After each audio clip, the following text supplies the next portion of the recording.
la notion d'objet. Donc sur la notion d'objet, je vais pouvoir forcément dessiner en 2D, en 3D sur cette scène. Donc dessiner en 2D, à commencer par des formes quelconques ici, de type polygone. Donc je vais choisir la couleur de remplissage, ici du rouge, voilà, avec une opacité de 50%. On va plaquer sur le terrain ce zonage. Je vais cliquer, je fais une succession de clics gauche ici. Voilà, pour montrer un exemple de saisie d'informations.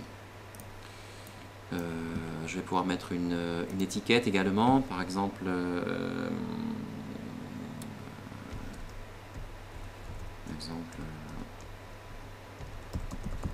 projet, ici, voilà.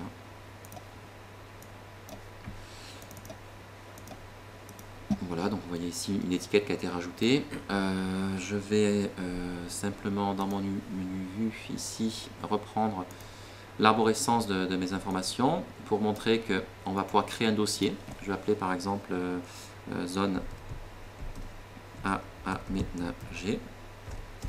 Et à l'intérieur de cette zone-là, insérer les deux objets que je viens de dessiner. Case à cocher, je montre avant, après ces éléments-là. Et je peux donc exporter. On peut enregistrer, donc exporter ce format-là dans différents formats, commencer par le shapefile pour récupérer cette information-là dans l'outil SIG ou en CAO DAO pour arriver à l'enrichir également. Voilà, on peut dessiner en 2D dans la maquette, on peut insérer des modèles plus précis en passant par des formats d'échange standards. Par exemple, je vais aller chercher maintenant un objet qui se trouve dans une autre maquette. Je vais prendre un château. Voilà. Donc je vais positionner mon château ici. On va lui orienter sa texture correctement. Voilà. Donc on a bien inséré un modèle 3D dans la maquette. Et ce modèle 3D, on va pouvoir le manipuler pour jouer sur sa position en X, Y, Z, sur ses angles de rotation. Voilà. Comme on le voit ici. Sur des facteurs d'échelle, de façon à l'intégrer au mieux dans son espace géographique. Voilà.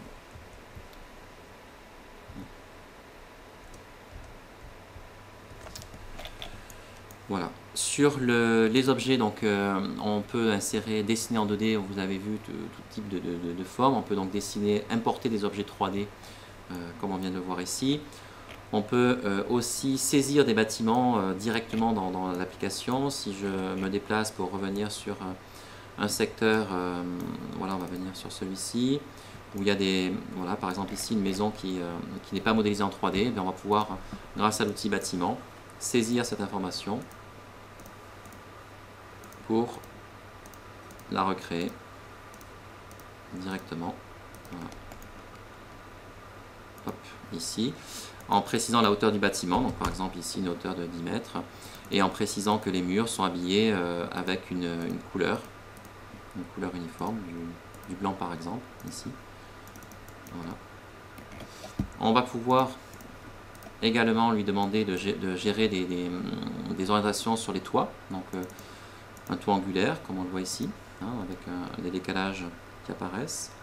Et puis on va pouvoir aussi texturer, donc voilà, je prends une texture de bâtiment, celle-ci, et on va pouvoir appliquer cette texture sur le bâtiment. Donc un premier niveau de représentation qui est directement accessible dans l'outil. Voilà. Parmi les objets, on peut aussi modifier le terrain naturel. Par exemple ici, on va faire une plateforme. Voilà. Une plateforme, donc on vient de créer une plateforme directement dans le terrain. On va pouvoir gérer sur des notions de déblai remblai, avec par exemple ici un pas de 5 mètres, donc ça permet de lisser les déblais remblais. Et cette information peut donc s'afficher ou se masquer, donc c'est très intéressant pour montrer les avant-après sur des aménagements de projet. Ce qui est intéressant, c'est que sur cette plateforme qui a été intégrée, on peut avec les outils d'analyse venir interroger, en cliquant sur la plateforme, venir interroger donc les volumes de terre à rajouter ou enlever. Là par exemple on voit qu'on a ajouté 4400 76 mètres cubes de terrain, et puis on doit enlever 19 923 mètres cubes de terrain. Voilà. Donc on a accès à ces outils-là également.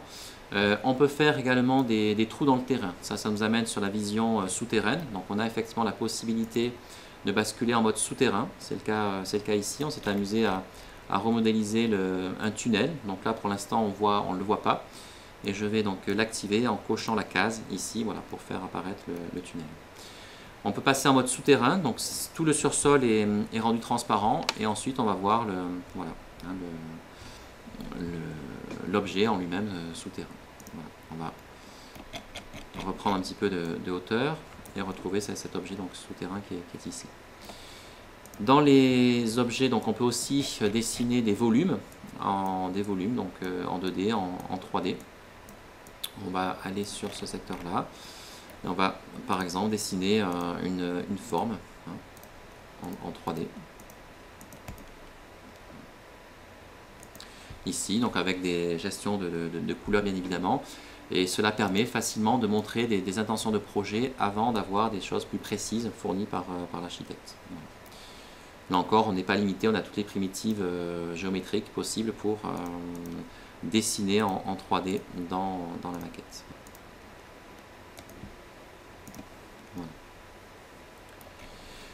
Voilà. Possibilité donc toujours dans le menu objet de pouvoir ajouter des objets mobiles au sol ou en l'air. On a deux exemples ici avec donc un avion, voilà, donc qui a été intégré dans la maquette et qui suit donc une trajectoire qu'on lui a donnée et qui peut être aussi en connexion